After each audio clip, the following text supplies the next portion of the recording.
ሰላም ጤና ይስጥልኝ። የተወደዳችሁ የሰለዳ ሚዲያ አድማጭ ተመልካቾቻችን እንዴት ቆያችሁ?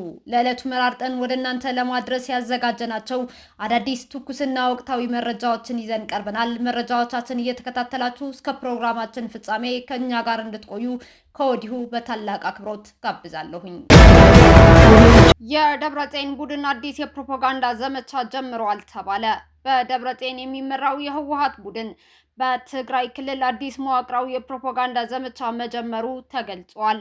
ፖለቲከኛው አቶ ጣዕመ አረዶም ይፋ ባደረጉት መረጃ መሰረት የህወሓት አዲሱ ስትራቴጂ በፌዴራል መንግስት ላይ ጫና ፈጥረናል በሚል በክልሉ ባለሀብቶች ላይ ያነጣጠረ የገንዘብ ማሰባሰብ ማስገደጃዎችን ያካተተ ነው ብለዋል። እንደ ፖለቲከኛው አቶ ጣዕመ አረዶም መረጃ የዶክተር ደብረጽዮን ቡድን ለአባላቱና ለደጋፊዎቹ እያስተላለፈ ባለው መልእክት ኢትዮጵያን በሁሉም አቅጣጫዎች ከበናት እንገኛለን የሚል የሐሰት ፕሮፓጋንዳ በመንዛት ላይ ይገኛል ብለዋል።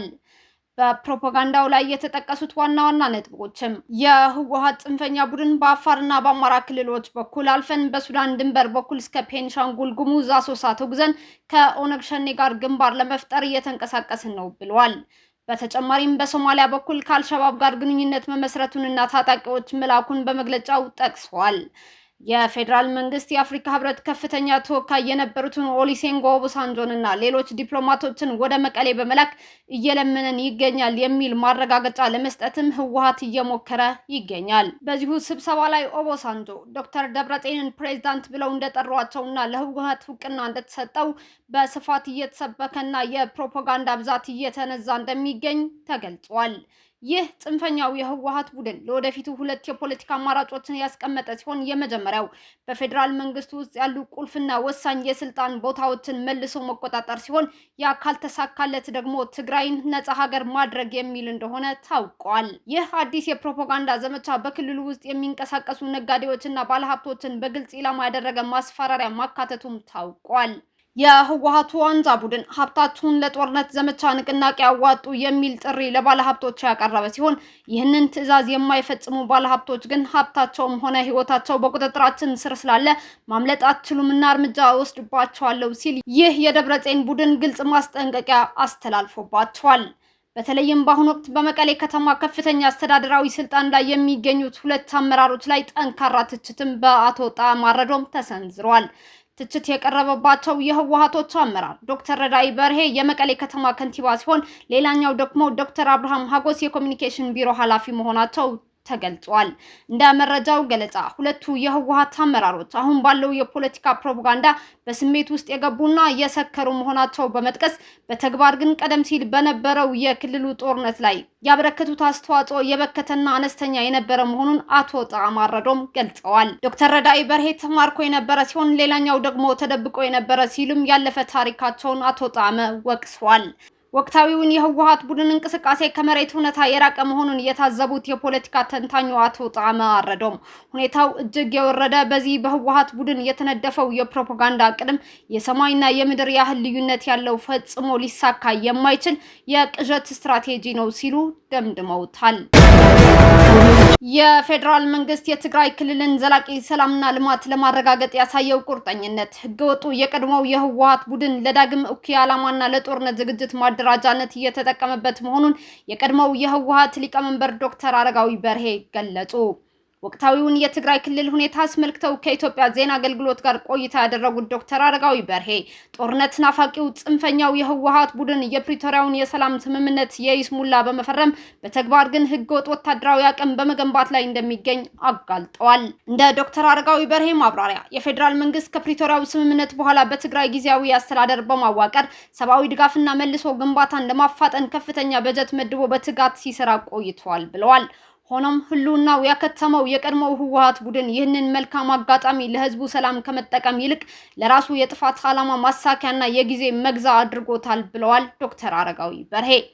የህወሓት ቡድን የፌዴራል መንግስቱ የልማትና የሰላም ጥረቶች እንዳይሳኩ ተደጋጋሚ የማደናቀፍ ተግባራትን እየፈጸመ እንደሚገኝ የገለጹት የቀድሞው ሊቀመንበሩ ዓለም አቀፉ ማህበረሰብ ስምምነቱ በጽንፈኛ ቡድን ሲጣስና ሲደናቀፍ በዝምታ መመልከቱ አሳዛኝ መሆኑን አውስተዋል። የቀድሞው ህወሓት ቡድን አመራሮች ከውጭ ጠላቶች በሚሰጣቸው ቀጥተኛ ትዕዛዝ እየተንቀሳቀሱ መሆኑን የጠቆሙት ዶክተር አረጋዊ በአሁኑ ወቅት ክልሉን ወደ ዳግም ግጭት ለመክተት አደገኛና የተሳሳተ አቅጣጫ እየተከተሉ መሆኑን ገልጸዋል።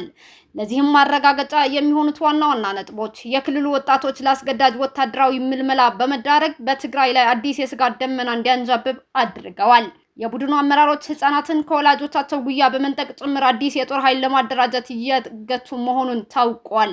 እንዲሁም በፕሪቶሪያው ስምምነት መሰረት የተቋቋመውን የክልሉ ጊዜያዊ አስተዳደር በተደራጀ መልኩ በማፍረስ አዲስ ቀውስና መዘዝ እየፈጠሩ ይገኛሉ ብለዋል ዶክተር አረጋዊ በርሄ። ይህ በጽንፈኛው የህወሓት ቡድን እየተካሄደ ያለው ህገወጥ ድርጊት በክልሉ ህዝብ ዘንድ ከፍተኛ ቁጣና ተቃውሞ እየቀሰቀሰም ይገኛል። የትግራይ ህዝብ ልጆቹን ከግዳጅ ወታደራዊ አፈሳ ለመታደግ ሲል ወደ ተለያዩ የኢትዮጵያ አካባቢዎችና ወደ ውጭ ሀገራት ጭምር በስፋት ማሸሽ መጀመሩን ዶክተር አረጋዊ ጠቁመዋል።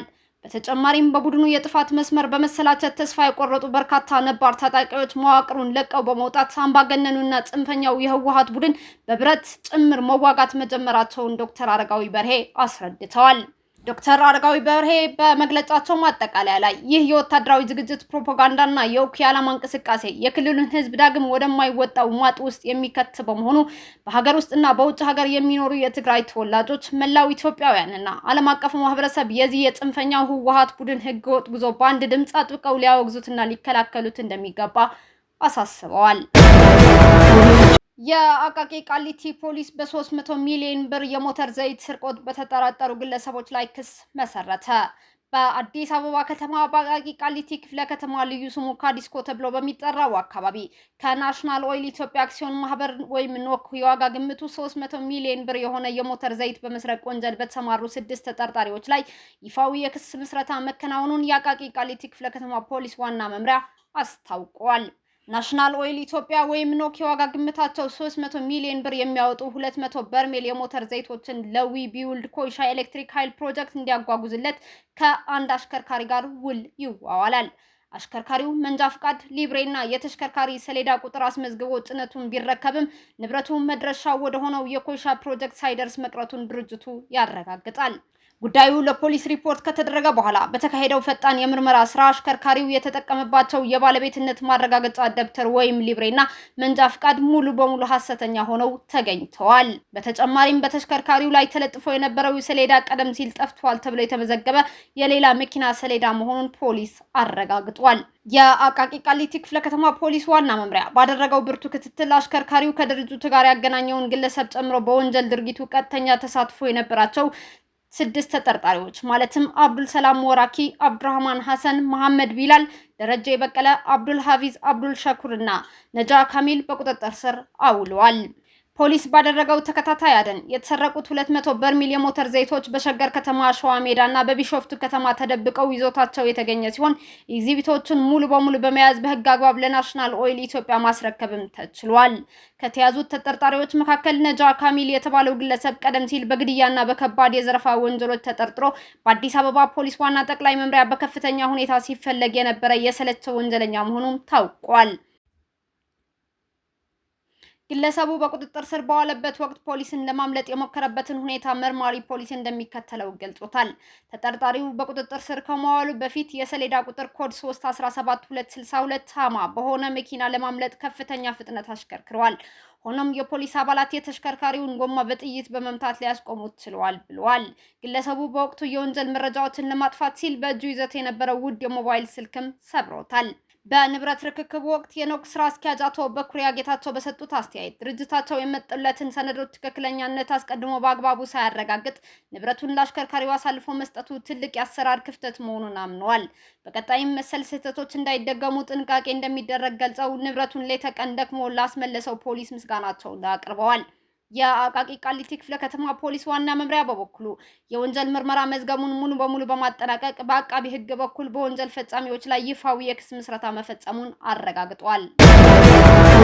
እስራኤል በአሜሪካና ኢራን የስምምነት ማዕቀፍ ላይ ያላትን ተቃውሞ ገለጸች። ጦሯ በሊባኖስ ያለ ጊዜ ገደብ እንደሚቆይም አስታውቃለች።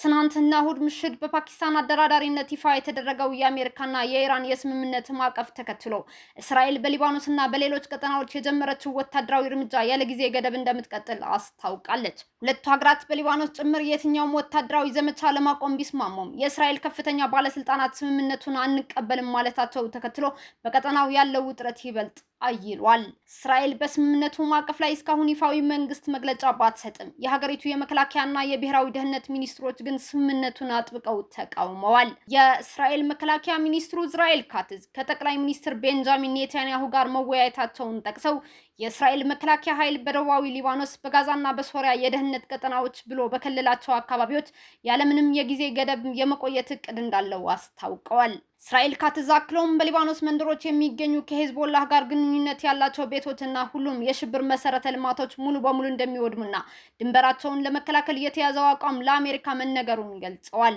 የእስራኤል ብሔራዊ ደህንነት ሚኒስትሩ ኢትማር ቤንጋቪር ዛሬ ጠዋት በሰጡት አስተያየት ደህንነታቸው በሚያስጠብቀው በዚህ ስምምነት እኛ አጋሮች አይደለንም፣ በየትኛውም መንገድ አይገዛንም ብለዋል። እስራኤል ሄዝቦላህን ከመበታተን ያነሰ ነገር መቀበል የለባትም ያሉት ሚኒስትሩ ወደ ሊባኖስ የሚጓዝ ማንኛውም ድሮን ወይም ሚሳኤል በዳህያ ላይ ጥቃት መፈጸሙ ሊቀጥል እንደሚገባ አሳስበዋል። እስራኤል ጦሯን ከደቡባዊ ሊባኖስ እንደማታስወጣ ይፋ ማድረጓን ተከትሎ የደቡብ ሊባኖስ ባለስልጣናት በአካባቢው ለ3 ወራት በዘለቀው ከባድ ውጊያ የተፈናቀሉ ዜጎች ወደ ቀያቸው ለመመለስ እንዳይጣደፉ ዛሬ ለአስቸኳይ ማስጠንቀቂያ ሰጥተዋል። በደቡባዊ ሊባኖስ የተከለለው የደህንነት ቀጠና ከአካባቢው ነዋሪዎችና ከጦርነት መሰረተ ልማቶች ነፃ እንደሚሆን እስራኤል መግለጿ የተፈናቃዮቹ ምልልስ ይበልጥ አዳጋችም አድርጎታል።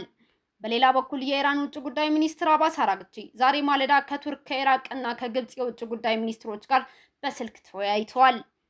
አባስ አራግቺ እስራኤል በሊባኖስ የምትፈጽመው ጥቃት ሙሉ በሙሉ መቆም እንዳለበትና ይህንን ተግባራዊ የማድረግ ኃላፊነት የአሜሪካ መሆኑን ገልጸዋል። የእስራኤል ዛቻ በተመለከተ መከላከያ ሚኒስትር እስራኤል ካትዝ ኢራን በሊባኖስ ሁኔታ ምክንያት ጥቃት ከፈጸመች ሙሉ ኃይላችን ተጠቅመን ምላሽ እንሰጣለን ሲሉ ኢራንን አስጠንቅቀዋል። የኢራን ምክትል ውጭ ጉዳይ ሚኒስትር ካዚም ጋሪባባዲ እንደገለጹት ከአሜሪካ ጋር የተደረሰው ስምምነት ለማረጋገጥ የፊታችን አርብ በስዊዘርላንድ ይፋዊ የፊርማ ስነ ስርዓትም ይካሄዳል። ኢራን በአሜሪካ ላይ ያላትን የአመኔታ ችግር የገለጹት ምክትል ሚኒስትሩ ድርድሩ በ60 ቀናት ውስጥ ተጠናቆ በኢራን ላይ የተጣሉ ማዕቀቦች እንዲነሱና የኒውክሌር መርሃ ግብሩ የኢኮኖሚ ግንባታ ጉዳዮች እልባት እንዲያገኙ እንደሚሰራ ጠቁመዋል። እስካሁን አብራችሁን ከኛ ጋር ስለነበራችሁ እያመሰገንኩኝ በሌሎች መረጃዎች እስክንመለስ እንደተለመደው የሶሎዳ ሚዲያ ቤተሰብ በመሆን ላይክ፣ ሼር፣ ሰብስክራይብ ማድረጋችሁን አትርሱ። አዳዲስ ትኩስና ወቅታዊ መረጃዎቻችን በቶሎ እንዲደርሷችሁ የደወል ምልክቷን ይጫኑ። ስኬት፣ ድልና ሰላም ለኢትዮጵያውያን። ሶሎዳ ሚዲያ